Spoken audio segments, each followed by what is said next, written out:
So let's say we have a string here and we want to replace all the A's in this string with nothing. So we can use dot replace, but dot replace will just replace the first occurrence of A. So if you run it, we can see that only the first occurrence is removed.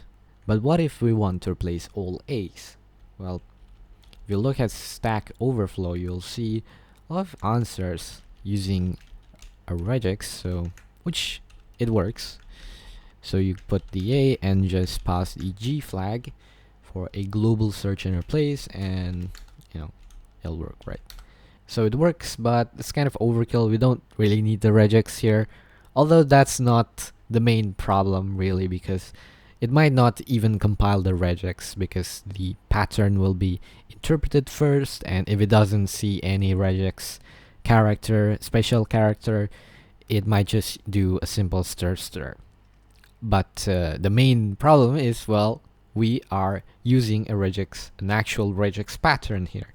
So if we actually have a regex character here in the search, if we do this and let's say the A is a star and we want to remove all the stars, and if we run this, well, it's gonna error invalid regular expression, because, well, this is a nonsense regex pattern, right? Because the star needs to actually modify a character before it, and well, the A is interpreted as a regex pattern.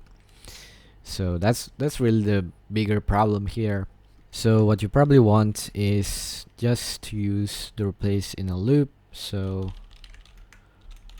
something like this.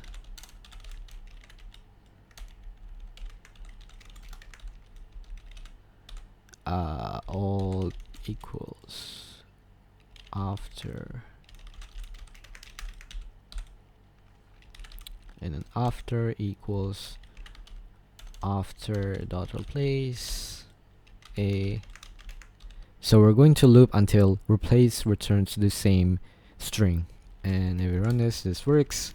But this may be kind of bad, because what are we actually doing when we assign after to old and when we compare after to old?